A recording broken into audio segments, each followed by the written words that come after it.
Egypt, land of the pyramids and pharaohs. One of the most studied and scrutinized civilizations of the ancient world, and yet it remains veiled in mystery. In this video, we are going to see that the Qur'an reveals secrets about Egypt that until recently were lost to mankind.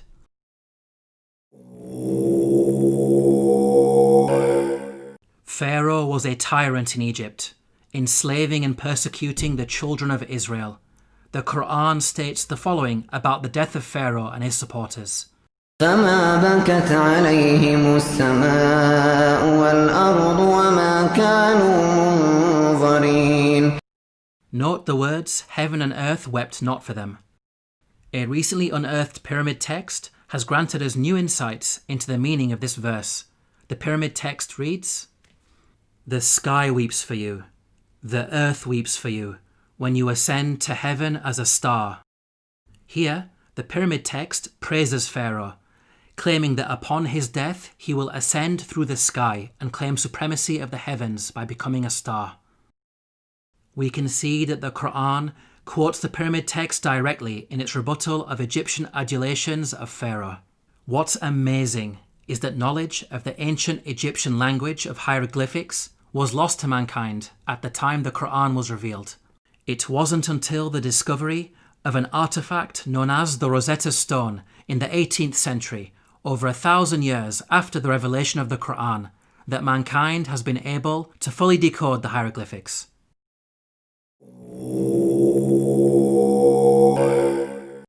When you hear the word Pharaoh, what comes into your mind? Most people think of the supreme ruler of Egypt. This is correct, but the word did not always refer to the supreme ruler. Ancient Egyptian history is divided into different periods. The word Pharaoh, Egyptian Pharoah, had different meanings depending on the period of Egyptian history. Historically, the word Pharaoh only started being used as a title for the supreme ruler much later in Egyptian history, during the New Kingdom period.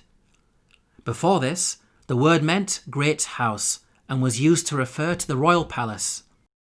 The Encyclopedia Britannica states, Pharaoh, originally the royal palace in ancient Egypt. The word came to be used for the Egyptian king under the New Kingdom. Let's now analyze the Qur'an's accounts about Egypt in light of these historical facts. Like the Bible, the Qur'an discusses the prophets Joseph and Moses, who both spent time in Egypt. Joseph is dated by scholars to either the Middle Kingdom or Second Intermediate period, well before Pharaoh meant ruler. In the story of Joseph, the Qur'an repeatedly uses the word king to refer to the ruler of Egypt. He is never once called Pharaoh. Moses is dated by scholars to the New Kingdom period. In the story of Moses, the Qur'an repeatedly calls the ruler Pharaoh. He is never called king. We can see that the Qur'an is accurate in its use of language when it comes to describing the leader of Egypt at different periods in its history. How could the author of the Qur'an have known this? The only source of information about ancient Egypt that would have been readily available are the Bible-based stories. To claim that the Qur'an copied from the Bible is problematic because the Bible uses the word Pharaoh to refer to the Egyptian ruler in the story of Joseph, which is historically inaccurate.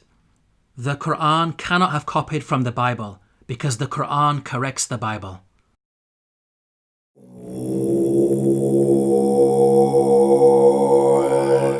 The Bible explicitly states that at the time of the Exodus, the Israelite men were vast in number.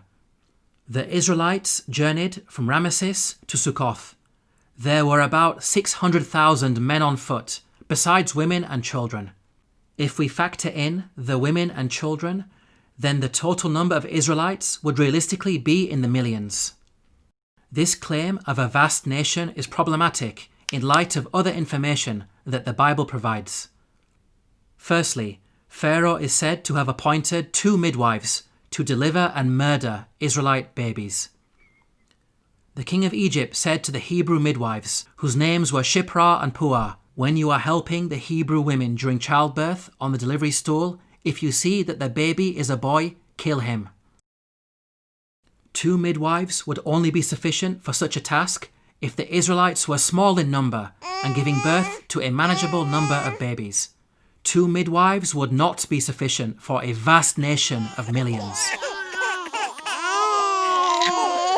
Secondly, the Bible tells us that after the Exodus, God informed Israel that they would not be granted the land of their enemies straight away.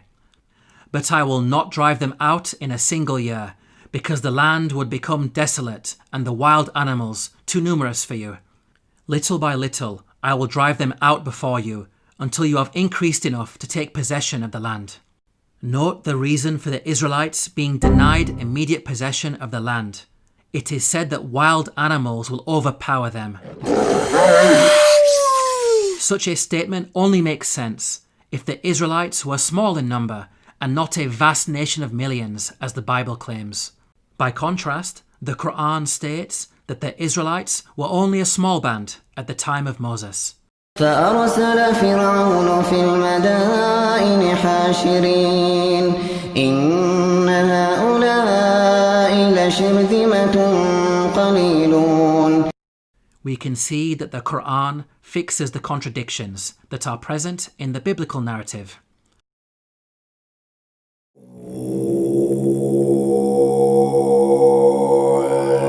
The Qur'an states that the punishment of crucifixion was used in ancient Egypt from the time of Moses all the way back to the time of Joseph. Now, the word crucifixion typically brings to mind the Roman cross.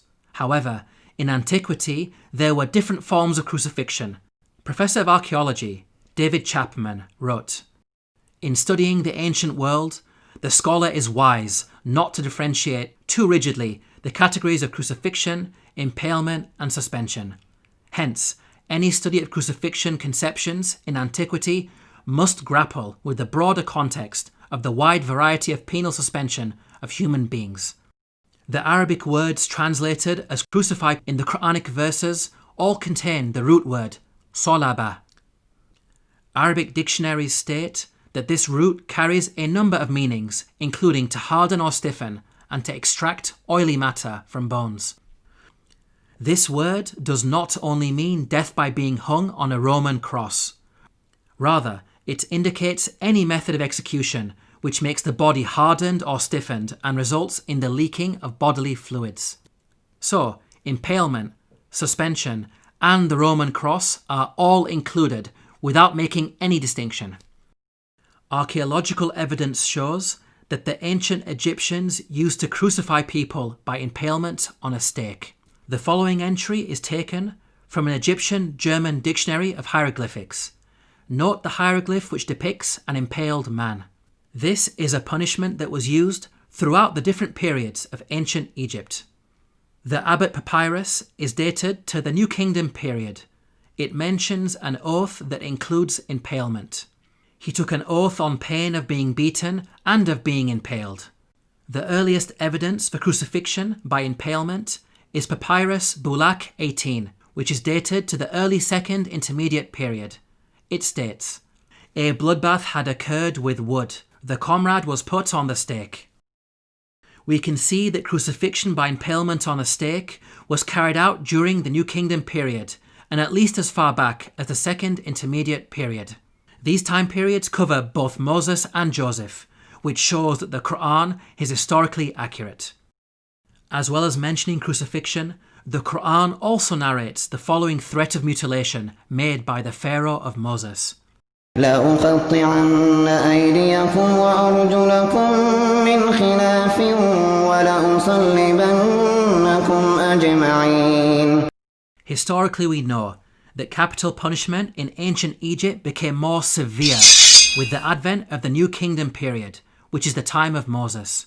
In fact, the specific punishment of mutilation is primarily associated with the New Kingdom period. For example, the Turin Judicial Papyrus records, persons to whom was done punishment by severing their nose and ears on account of them ignoring the good instruction said to them.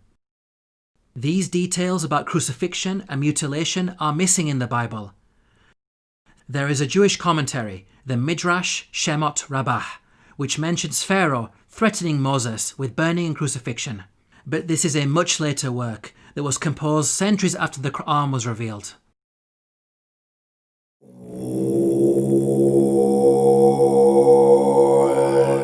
Neither the Bible nor Qur'an identifies the Pharaoh of Moses by name. We can use the details provided in the scriptures to try to identify the Pharaoh. Both scriptures speak of the Israelites being taken into slavery before the birth of Moses. The use of Semites for slave labour occurred only during the New Kingdom period. So, we can place Moses somewhere in the New Kingdom period. This gives us a list of 33 possible pharaohs. Both scriptures also speak of an exodus of the Israelites out of Egypt. The Merneptah stele is an important artifact that contains the first explicit reference to Israel in the archaeological record.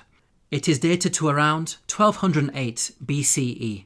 It discusses the land of Canaan and mentions the Israelites in relation to Canaan, indicating that the Exodus had already taken place by this date.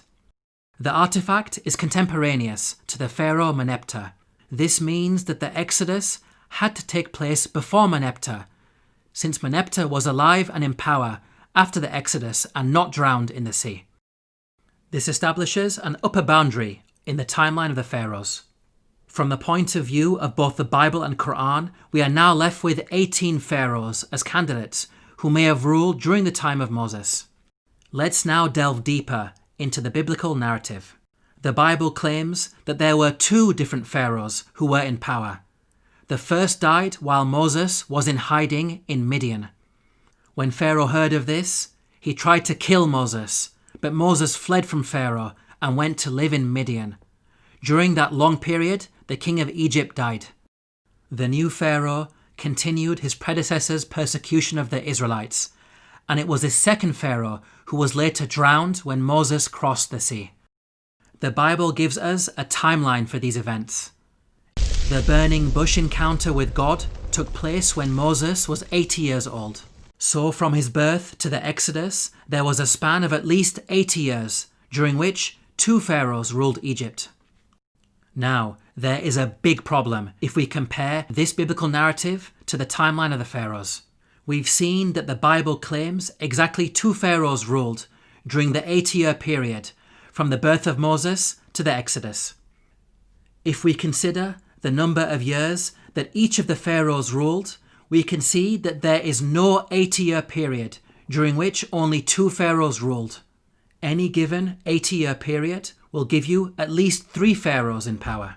We can see that the biblical narrative contradicts the historical evidence. Let's now compare the Quranic narrative. Unlike the Bible, the Qur'an depicts a single pharaoh reigning from the birth of Moses all the way up to the Exodus. The Qur'an informs us that Moses fled to Midian when he reached the age of maturity. The Qur'an defines the age of maturity as 40 years old. The Qur'an also informs us that during his time in Midian, Moses spent 8 to 10 years in the service of his father-in-law before returning to Egypt to face Pharaoh. This means that Moses was at least 48 years of age when the Exodus happened. The only Pharaoh during the New Kingdom period who had such a lengthy reign as an absolute ruler was Ramses II, who ruled for 66 years. The Quranic account is perfectly in line with the historical evidence and fixes the chronological issues that are present in the biblical narrative.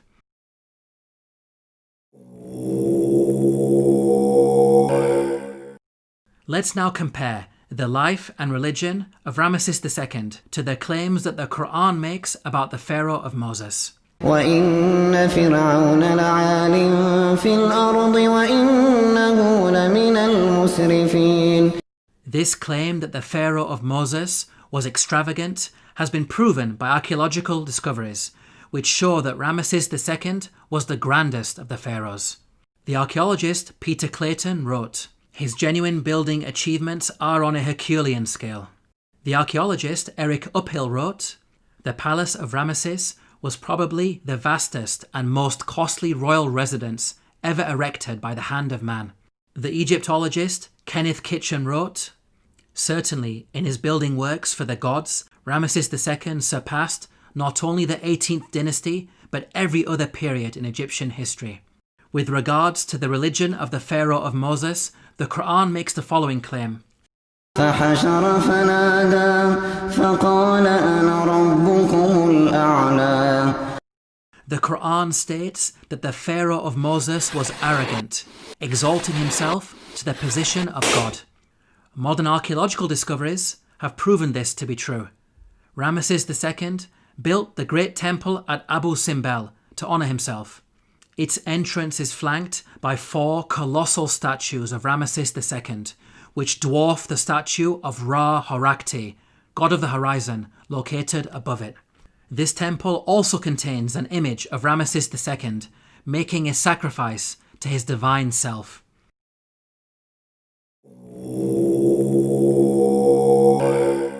The Qur'an makes the following claim about the Pharaoh of Moses, who God drowned in the sea. فاليوم ننجيك ببدنك لتكون لمن خلفك آية. We can see that the Qur'an explicitly states that the Pharaoh's body will be preserved as a sign for future generations. Note that the Qur'an never makes such a statement about any of the other destroyed nations that it discusses, typically stating that their abandoned buildings and ruins have been made signs for later generations. This claim about a body being preserved is unique to the Pharaoh of Moses. The body of Ramses II was discovered by archaeologists in the year 1881 CE. The mummy has been on display in the Cairo Museum, and over the last century, it has been seen by millions of tourists from all over the world. In the following documentary, Sir Tony Robinson states that Ramses II is one of the few pharaohs whose body has survived largely intact. Just across the river from Luxor lies the famous Valley of the Kings, where Ramses himself was buried. His mummy was discovered in 1881. One of the few pharaohs whose body has survived largely intact. Historically, priests had concealed his body in a secret location in the year 1000 BCE because of a problem with grave robbers. Nothing was known about his mummy in the intervening period of almost 3,000 years. At the time the Qur'an was revealed, the whereabouts and fate of Pharaoh's body was unknown. During the 3,000-year period in which the body was hidden, it could easily have been damaged or stolen. It may have even remained lost forever, locked away in its secret location, never to be rediscovered. If you think about it, these statements in the Qur'an are not only historically accurate, but also represent quite a bold prophecy.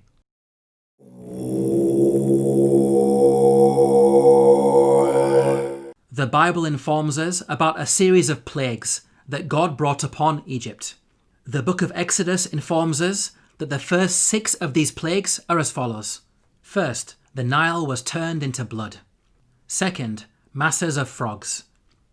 Third, swarms of mosquitoes. Fourth, swarms of flies. Fifth, the death of livestock. Sixth, boils on people and animals. Now at first glance, this series of plagues in the biblical narrative may seem random and unrelated. However, the Qur'an sheds light on these events. The Qur'an states the following about the divine punishments against Egypt. فأرسلنا عليهم الطوفان والجراد والقمل والضفادع والدم آيات مفصلات فاستكبروا. Notice the first punishment mentioned by the Qur'an, a flood. This is an important detail that is not found in the Bible. This punishment of a flood actually explains the 6 seemingly random and unrelated plagues in the biblical narrative. A flood would result in high concentrations of red earth entering the Nile River and causing a blood-like colour, killing fish and making the water undrinkable, as described in the biblical narrative. This phenomenon is attested to historically, as recorded by a Middle Kingdom Egyptian sage. See, the river is blood. One shrinks from other people and thirsts for water. The rest of the biblical plagues are also easily explained as a consequence of the flood. Frogs, mentioned in plague number 2, are known to fill the land after Nile floods. The death of the frogs recorded in the biblical narrative can be caused by contamination of anthrax that was carried over from the rotting fish. Mosquitoes, mentioned in plague number 3, proliferate after Nile floods, as the pools of water left over from the flooding would have allowed them to overbreed. Swarms of flies, mentioned in plague number 4, will be brought about by the massive death of frogs on the land. The death of pasturing livestock, mentioned in plague number 5, can be explained by anthrax, as brought on the land by the frogs. The boils on humans and cattle, mentioned in plague number 6, may have been caused by bites. The stable fly in particular is infamous for its vicious biting of mammals. We can see that the Qur'an's mention of a flood easily explains the biblical plagues, which are not random as initially appears to be the case, but in fact a series of interrelated events.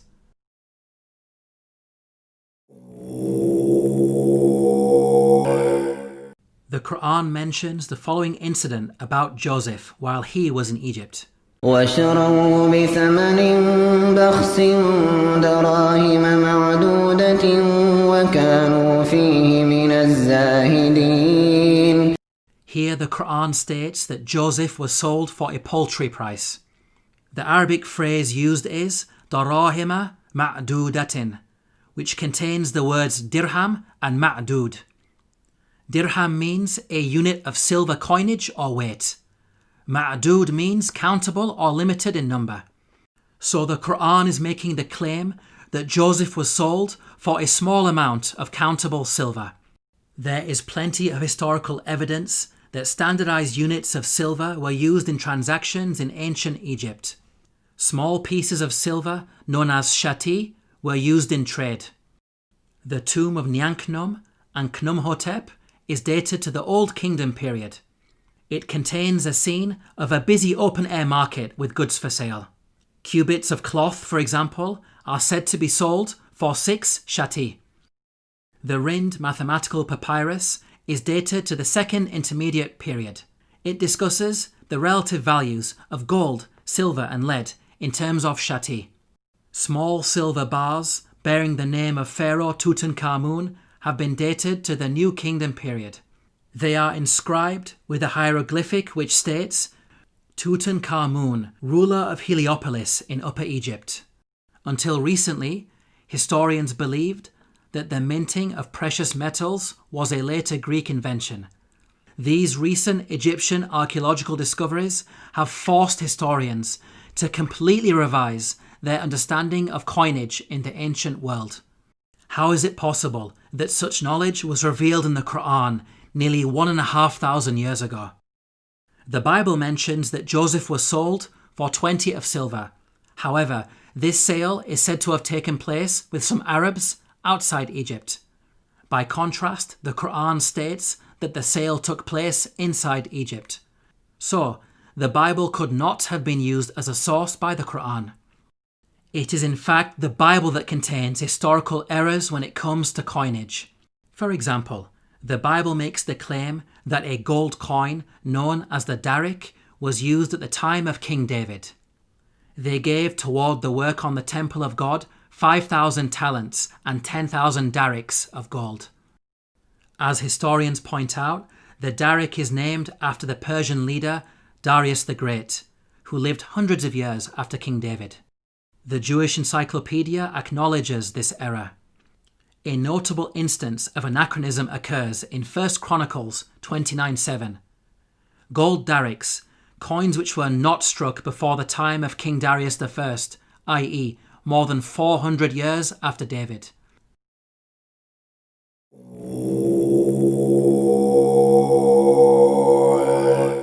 The Qur'an narrates the following conversation between the Pharaoh of Moses and an individual referred to as Haman. وقال فرعون يا هامان ابن لي صرحا لعلي أبلغ أسباب السماوات فأطلع إلى إله موسى وإني لأظنه كاذبا.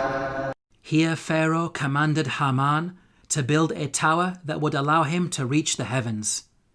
It's important to understand that Pharaoh's intention was not to literally scale a tower to reach the sky. Rather, it's a reference to the Egyptian belief that after death, the Pharaoh would ascend from earth to heaven, taking his place among the gods. As we covered earlier, the author of the Qur'an had an awareness of ancient pyramid texts that detailed such beliefs. Egyptian monuments housed the bodies of dead pharaohs. These monuments acted as a bridge between this world and the next. They were filled with religious writings that served as instructions to help the dead pharaoh ascend to the heavens. Hence, the person in charge of constructing such a monument for Pharaoh would not only need to be skilled in architecture, but also highly knowledgeable in religion, a builder-priest of sorts. Let's now turn to history to see if we can identify an individual known as Haman, who was both a builder and a priest. Earlier we concluded that Ramses II was the pharaoh at the time of Moses, so we will focus on this time period. A block statue in the Egyptian Museum of Munich contains a biographical account of the life of a high priest named Baken-Khonsu. In his own words he states, "I am one truly reliable, useful to his Lord, who performs beneficent deeds within his temple. I being principal chief of works in the estate of Amun, I erected obelisks of granite stone whose tops reach to the sky."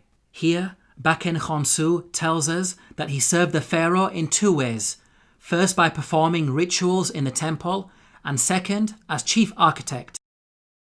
In fact, Baken-Khonsu was an architect extraordinaire, being one of the greatest in all of ancient Egypt. He is responsible for constructing the Temple of Amun at Karnak, a monument that remains one of the largest religious structures ever created by man. With regards to the priesthood, Baken-Khonsu informs us that he had a very long and illustrious career. "I was a third prophet of Amun for 15 years. I was a second prophet of Amun for 12 years. He appointed me high priest of Amun for 27 years. Here Baken-Khonsu is stating that he served the god Amun throughout his priestly career. Amun is the name of an Egyptian deity who rose to prominence during the New Kingdom period. By the time Baken-Khonsu died, he had been a priest for many decades, having served Ramses II as high priest throughout his reign. Both Ramses II and Baken-Khonsu were contemporaries who died around the same time.